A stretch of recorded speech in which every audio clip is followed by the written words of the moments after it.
Assalamualaikum warahmatullahi wabarakatuh. Alhamdulillahi rabbil alamin. Allahumma salli ala sayyidina Muhammad wa ala ali sayyidina Muhammad. Rabbi israh li sadri wa yassir li amri wa hlul 'uqdatam min lisani yafqahu qawli.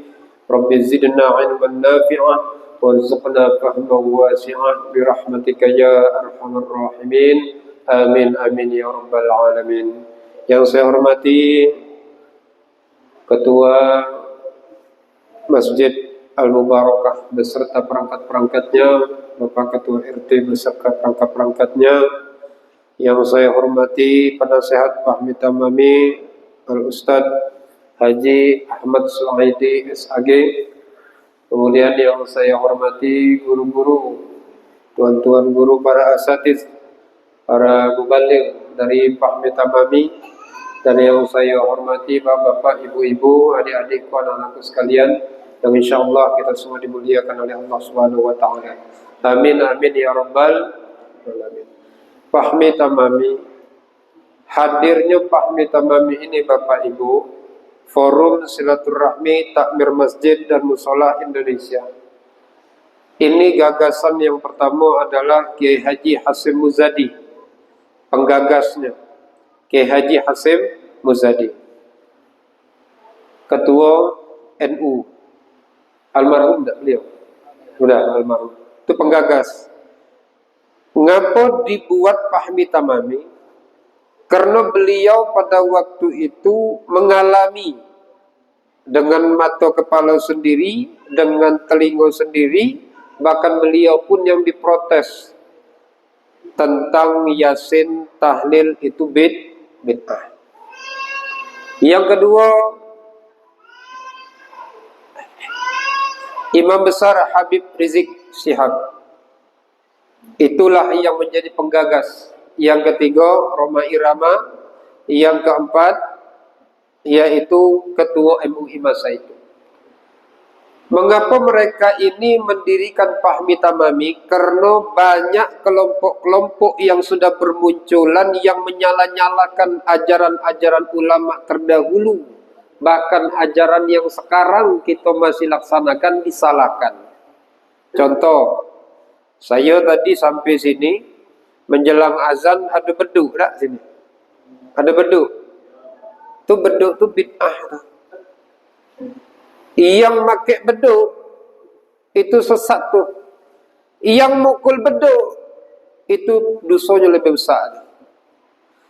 Yang ngurus daripada pengurus masjid yang mengizinkan mukul beduk itu nerakanya yang paling bawah tuh. Ketua masjid pula itu yang paling berat hukumannya. Kenapa? Gara-gara mukul beduk. Itu bid'ah tuh. Oh, kita di sini melaksanakan. Kenapa? Karena kita mengikuti ulama-ulama kita terdahulu. Kami hadir di sini ingin membentengi keimanan kita terhadap paham-paham yang disalah-salahkan tadi itu.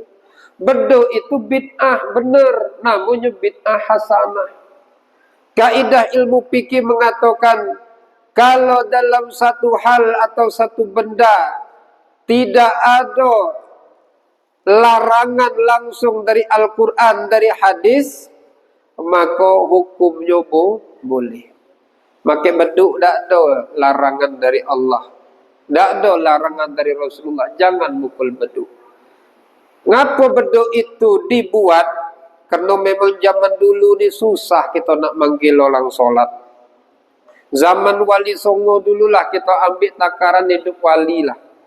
Zaman Wali Songo dulu mik ada tak? Tak ada mik. Kita azan, sekeras-keras kita azan, apalagi di dalam masjid. Siapa yang dengar? Yang dalam masjid lah. Yang namanya beduk itu untuk manggil orang sholat. Ini orang masih di umur sana, orang masih di kebun, orang masih di sawah. Tak tahu kapan waktu, jam dulu belum ada. Lah masuk dah zuhuri, pukul beduk, dung. Itulah cerdiknya, itulah pintarnya ulama kita terdahulu untuk memudahkan kita ibadah. Maka pakai beduk. Ngapa pakai beduk? Karena kalau pakai kentongan kaget tidak bisa membedakan mana yang kemalingan, mana kebakaran, mana yang manggil sholat. Orang kebakaran pakai kentongan juga. Orang kemalingan pakai kentongan juga. Kaget awak mukul kentong, tata orang keluar nak yang ngejar maling. Keluar bawa ember nak nyiram untuk bakal memadamkan api. Tidak ada. Maka ulama dulu membedakan. Kalau kebakaran pakai kentongan. Kalau untuk maghrib sholat pakai beduk. Jadi itu tuh adalah apabila dalam satu hal lebih banyak manfaat ketimbang mudarat, hukumnya boleh. Nih saya ini lebih banyak tak manfaatnya pakai beduk tadi ketimbang tak pakai beduk. Dulu lebih banyak manfaat. Putus surat leher kita ni mekik tak ada dengar orang tak sana. Maka dengan kita beduk tadilah mempermudah untuk kita nyampaikan berita bahwa sudah masuk waktu sholat. Lalu kami sekarang pakai beduk tak jadi masalah. Melestarikan sesuatu yang dulu dibudayakan oleh ulama kita terdahulu selagi tidak ada larangan hukumnya boleh. Mungkin ada orang yang tidak mau dengar azan, anti dengar azan. Dengan dia dengar beduk jadilah azan tak dengar tapi beduk dengar. Dapatlah tadi dia tahu waktu sholat. Itu yang pertama. Maka beduk ini bid'ah hasanah. Lanjutkan terus. Tak usah kita ikut-ikut nyalakan. Apalagi nak menghentikan. Sudahlah kalau dibuat itu pakailah. Ya, itu namanya syiar. Yang kedua, amalan yang disalah-salahkan lagi, azan. Kalau azan Jumat itu ribut. Di sini 2 kali, di sana 1 kali. Yang 1 kali ngatakan benar, yang 2 kali salah. Yang 2 kali ngatakan benar, yang 1 kali salah. Tuh kita gara-gara itu hidup kita bercekak-cekak.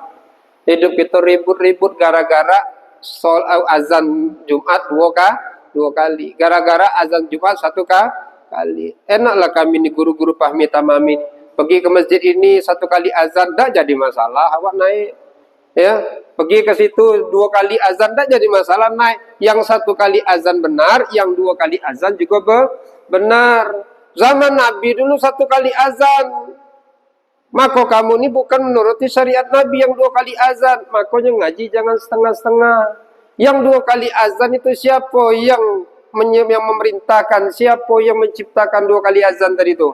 Adalah Sayyidina Utsman bin Affan. Karena ada manfaatnya. Yang azan pertama itu untuk manggil orang. Yang masih di kebun, yang masih berdagang, yang masih kerja, yuk datang nih. Azan kedua baru azan untuk kita melaksanakan sholat. 2 kali. Alaikum bisunnati wa sunnati khulafa'ur rasyidin. Itu dalilnya. Rasulullah belum lagi meninggal sudah mesan. Atas kamu kalau aku besok meninggal ikutilah sunnahku dan sunnah khulafa'ur rasyidin. Saya tanya kepada Bapak. Khulafa'ur rasyidin itu ada 4. Abu Bakar, Umar, Utsman, Ali. Yang buat 2 azan ni Utsman. Kata Rasulullah, ikuti khulafa'ur rasyidin, ikuti Abu Bakar, ikuti Utsman, Umar bin Khattab, Utsman dan Ali. Berarti yang 2 kali azan benar, yang 1 kali azan benar. Yang salah yang dah pakai azan tidak juga. Yang salah itu yang pakai 2 azan nyalakan 1 kali, yang 1 kali nyalakan yang 2 kali. Jangan main-main Pak. Yang membid'ah-bid'ahkan jangan main-main.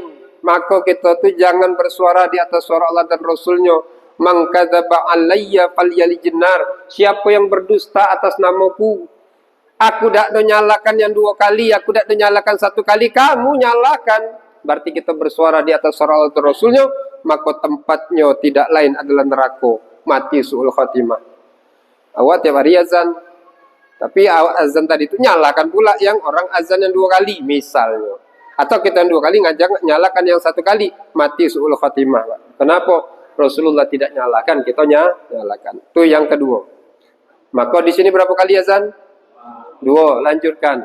Kalau besok pun ada yang merubah ini, tak jadi masalah, tak ada salah. Cuman ada di dalam etikanya musyawarah untuk mufakat. Jangan mentang-mentang awak kayo, mentang-mentang awak nyumbang paling banyak di masjid ni, mentang-mentang awak lah orang yang paling dihormati. Tiba-tiba dua tadi awak masuk sini tadi tiba-tiba merubah jadi satu, tak boleh. Tak boleh kita menyalahkan atau mengalahkan suara terbanyak. Kalau memang itu tidak disalahkan oleh agama Allah, maka tak boleh kita otoritas ataupun kita bagak-bagaan. Maka musyawarah untuk mufakat. Kalau di sini sudah dua, semuanya sepakat, jangan dirubah satu. Kalau memang sudah ada satu, jangan nak biyoyonnya nak berubah dua. Kalau memang di situ sudah melaksanakan satu. Yang satu benar, dua benar. Yang ketiga, yang hari-hari sekarang ini banyak 2000 ke atas, 2014. Lah bercakap pula. Bahkan saya dewek tu disalahkan pula sama anak murid saya. Apa tu? Cara tegak dalam solat. Kaki kamu ni tak menghadap kiblat. Salah kamu ni. Ni bid'ah ni. Yang benar itu kita menghadap kiblat. Fawalli wajhaka syatrul masjidil haram. Ni lurus gini. Zaman orang-orang tua kita ni, yang tua-tua ni, solat kita kayak gini tak? Sekarang kayak gini Pak. Yang baru-baru hijrah tu lurus gini. Nyalakan pula. Nyalakan kita yang kayak gini. Kenapa? Kaki kamu tak ngadap kiblat. Ustaz, ternyata selama ini solat Ustaz ngadap kiblat. Kenapa? Kaki Ustaz tu miring ke sana. Ngaji baru satu bab. Nyala-nyalakan. Maka saya ini jangan sampai kaget kita di sini ketemu kawan sebelah yang kayak gini. Ketemu yang sebelah kayak gini, lah sudah dalam hati tadi, Allahu Akbar. Lain pula tegak kau ni. Ada sambung kita ni. Oh ya Kak, laliran mana pula? Dah, maka kami hadir di sini membentengi itu. Dah, ada 3 cara nih menghadap kiblat. Di dalam kitab fikih Sulaiman Ar-Rasyid. Fikih apa tu? Warna kuning yang hijau tu ya. Di situ dijelaskan tu dengan jelas tu. Cara menghadap kiblat. Dah. Imam Syafi'i dulu. Imam Syafi'i patokan kiblatnya adalah dado. Patokan kiblat Imam Syafi'i dado. Kalau dado tadi awak lagi solat, miring kiri, miring kanan, lepas dari kiblat batal solatnya. Kenapa? Syarat sah solat adalah menghadap kiblat, patokan dado. Imam Syafi'i patokan dado, kakinya tadi nak ke sana terserah, nak ke situ juga terserah, nak kayak gini juga tak jadi masalah. Yang penting dia tadi patokan dado, sesuailah kata syarat daripada rukun Imam Syafi'i tadi, berdiri tegak dengan betul. Kayak mana berdiri awak? Awak berdiri kayak gini. Mana jawab? Kita ngobrol nih kan, kayak gini. Ada orang yang pengkor kayak gini, tak jadi masalah. Dia tadi sholat kayak gini, tak jadi masalah. Kenapa? Yang penting Imam Syafi'i patokannya adalah dado. Sekarang diributkan masalah kaki. Itu yang ngaji sama Imam Maliki. Mazhab Imam Maliki patokan kiblatnya kaki. Kaki dia ini nih yang patokan. Kalau kaki tak ngadap kiblat, tak sah sholatnya, maka diluruskan. Dado dia nak kayak gini terserah, tak jadi masalah. Karena patokan kaki. Paham, Pak? Ketiga, Imam Hanafi patokan kiblat seluruh tubuh, kaki, dada, kepala, wajah, semuanya harus ngadap kiblat. Fawalli wajhaka syatrul masjidil haram. Dah. Kaki harus lurus. Dada harus ngadap kiblat, wajah ngadap kiblat. Jangan pula kayak gini batal. Ini Imam Hanafi. Terserah kita apabila ada dalam satu hal terdapat beberapa pendapat para ulama, wajib bagi kita milih salah satunya. Melakukan pilihan hukum. Imam Syafi'i patokan dado, awak Imam Syafi'i bela. Yang penting jago dado. Makanya saat salam Imam Syafi'i Bapak, nih salam. Muftatahatu bitakbir wa mukhtatamatu bitaslim. Salat itu dimulai dengan takbir, diakhiri dengan salam. Salaman salam pertama. Salam kedua sunnah. Assalamualaikum. Belum selesai. Salam itu minimal assalamualaikum. Kalau sudah assalamualaikum, lah selesailah salat itu. Baru boleh kita warahmatullahi wabarakatuh. Jadi kapan kita memalingkan wajah? Assalamualaikum, tetap ngadap kiblat dado tadi, warahmatullah baru kita Assalamualaikum warahmatullah. Imam Syafi'i. Nah, itu cara kita berdiri.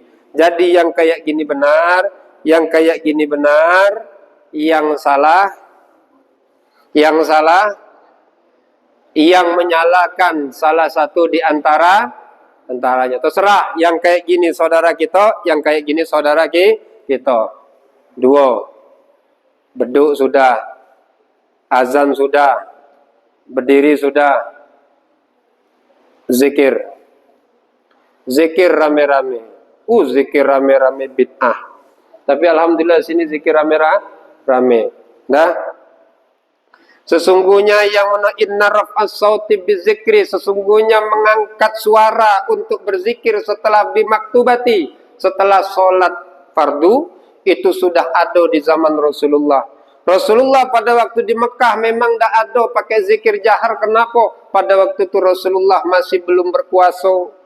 Kalau tahu orang kafir kaget, awak berzikir, ada nih orang muslim nih, ada pengikut Nabi Muhammad nih, diambil, dicangking, disiksa, bahkan dibunuh. Maka semasa di Mekah, yang tadi zikir tadi itu kata Allah sudah zikirnya sir untuk kita menyelamatkan diri daripada ancaman-ancaman. Tapi pada waktu Rasulullah sudah berkuasa di Madinah, maka pakailah zikir rame-rame.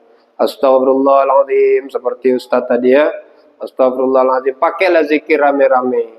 Pakai zikir rame-rame. Yang pakai zikir rame-rame benar, pakai zikir suara jahar benar, yang diam pun pakai zikirnya sir juga benar. Jangan nak bercakap. Ketemu imam yang pakainya zikirnya jahar, ikuti. Alhamdulillah. Yang tadi ketemu imam habis berbalik tadi, Assalamualaikum warahmatullahi, Assalamualaikum warahmatullahi, berbalik badan. Nengok be. Itu zikir dia be. Benar. Ada ya. Lah banyak sekarang deh. Tiba-tiba ketemu tadi, tiba-tiba Assalamualaikum, Assalamualaikum. Sekarang pun kita nih yang memang beraliran Ahlus Sunnah wal Jamaah NU lah umumnya. Ini awak ketemu nih sama awak nih di apa di mall. Tiba-tiba yang sikok imam, sikok jadi makmum. Kita pada waktu jadi imam, untuk sekarang nih imam nak berzikir jahar doa sama-sama pun malu. Ragu. Tayun tidak orang ini mau berzikir sama awak. Maka mulai sekarang ini zikirlah jahar ya. Awan Assalamualaikum warahmatullahi, Assalamualaikum warahmatullahi. Pesawat masih lama terbangnya, dah zikir. Nak ikut payu, nak tidak sudah. Maka sunnahnya tadi imam tadi itu, kita tadi itu bergeserlah sedikit. Depan nih, makmum belakang bergeser sedikit. Apa kata ulama kita dulu? Ngapa bergeser? Supaya kita tahu, jangan kaki awak asyik berzikir, awak berdoa, tiba-tiba nengok ke belakang lah, tak ada lagi makmum. Maka tadi itu salah satu dalilnya tadi itu, tengoklah kayak gini dah, tengok, masih ada orang tu. Dah, itu untuk yang zikir jahar boleh, zikir anu juga boleh. Dah, yang kelima yaitu doa sama-sama. Doalah sama-sama Bapak Ibu. Kenapa? Doa sama-sama itu lebih memungkinkan kita untuk diterima doa. Kenapa? Ada 10 amalan, atau ada di dalam kitab lain beberapa amalan, ada 5, ada 10, ada beberapa amalan yang mengakibatkan tertolaknya doa. Apabila ada salah satu amalan tersebut di diri kita, berdoa kita nangis darah pun tidak bakalan diterima oleh Allah. Dah, awak ni nangis ini meratap sama Allah, menghibah sama Allah, doanya paseh. Tapi daripada 10 amalan durhaka kepada orang tua, gibah, fitnah orang, ngezolimi orang, syirik kepada Allah, pergi ke dukun, percaya kepada yang syirik-syirik tu, awak pelaku syirik tak bakalan terima. Pelaku riba tak bakalan terima doanya. Ya, pemutus silaturahmi tak bakalan diterima. Jahat sama tetangga tak bakalan diterima doanya. Tapi kata Rasulullah sallallahu alaihi wasallam dalam satu kiasnya dalam satu hukum kias, apabila 40 orang berdoa diaminkan 40 orang diterima tuh. orang. Barang siapa orang yang beriman disolatkan oleh 40 orang yang beriman, maka dia akan dibebaskan oleh Allah dari siksa kubur. Inilah dalilnya. Kalau kita tadi solat 40, solat itu as-salatu doa, solat itu doa. Artinya siapa yang berdoa kemudian diaminkan 40 orang, maka doanya diterima. Salah satu dalil tadi itu diselamatkan dari siksa kubur. Nah, mudah-mudahan kita yang tadi rame-rame tadi itu, yang kalaupun kita melaksanakan amalan durhaka ke orang tua, putus silaturahmi salah satunya itu masih diterima oleh Allah apabila diaminkan 40 orang. Tiba-tiba di sini yang hadir cuma 10, dah nyampe 40. Tiba-tiba bapak balik, ngapa balik pak? Dah nyampe 40, percuma juga aku berdoa rame-rame. Dah nyampe 40. Jangan. Kenapa? Nabi Musa diaminkan, Nabi Musa berdoa diaminkan oleh Nabi Harun, diterima oleh Allah. Berdua pun tidak jadi masalah.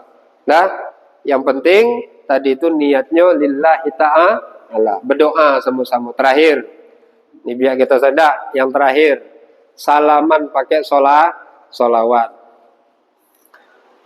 Habis tadi itu kan sallallahu ala Muhammad sallallahu. Ada tuh di YouTube tuh. Salaman pakai solawat tak pernah dilaksanakan Rasulullah. Rasulullah tuh salaman bela pakai solawat. Itu pelaku bid'ah tuh, ngado-ngado tuh, udah salahkan kita tuh. Ulama kita buat solawat itu diambil ngapa pada waktu salaman? Karena ada hikmah solawat itu banyak. Solawat itu hikmahnya mengangkat sesuatu yang sulit, melembutkan sesuatu yang keras. Hati yang keras dengan solawat tadi itu bisa lembut. Awak tujuan salaman tadi itu supaya menggugurkan dosa. Ma min muslimaini yaltaqiyani fayatasafani illa ghufira lahum ma qabla yaftariqa. Barang siapa dua orang muslim bertemu lalu berjabatan tangan, Allah akan mengampuni dosa di antara keduanya sebelum mereka berpisah. Tujuan kita tadi itu supaya dosa kita diampuni. Ini awak sholat maghrib tadi rame tuh. Tiba-tiba tadi siang awak bertengkar sama tetangga nih. Tetangga ada di situ tuh. Awak nak ucapkan maafkan berat. Ketemu di situ ada cara minta maaf yang mudah tadi tuh dengan berjabatan tangan. Habis sholat dia sholat berjabatan tangan. Dengan kita sholawat tadi mungkin pada waktu nengok tadi tuh aku bertengkar sama dia tadi. Ini tetangga aku tadi. Ini yang tadi bagak sama aku. Tiba-tiba salaman. Lewat depan dia, kita lewati. Sorry, baik, nak salaman sama kamu. Ya, kenapa hati kita tadi itu keras, tapi dengan kita tadi dibarengi dengan sholawat, sallallahu, maka disitulah Allah mengizinkan, insya Allah dilembutkan hati kita. Yang tadi marah, insya Allah jadi redam. Yang tadi membenci, insya Allah jadi sayang. Yang tadi itu tidak mau memaafkan, dengan sholawat tadi saling maafkan. Inilah daripada yang dapat saya sampaikan, yaitu dalil-dalil yang pertama tadi itu tentang beduk, yang kedua tentang azan, yang ketiga tentang berdiri dalam sholat, yang keempat tentang zikir sama-sama, yang kelima tentang doa sama-sama, yang keenam tentang salaman setelah sholat dengan baca sholawat. Itu semua ada dalilnya. Laksanakanlah, jagalah amalan itu, insya Allah diterima oleh Allah. Pesan saya, sebentar lagi kita pakai Muharraman. Muharraman itu tidak bid'ah, Isra Mi'raj tidak bid'ah. Ada dalilnya surat Ibrahim ayat 5. Itu yang dapat saya sampaikan dengan waktu singkat, mudah-mudahan dapat dipahami dan dapat diamalkan.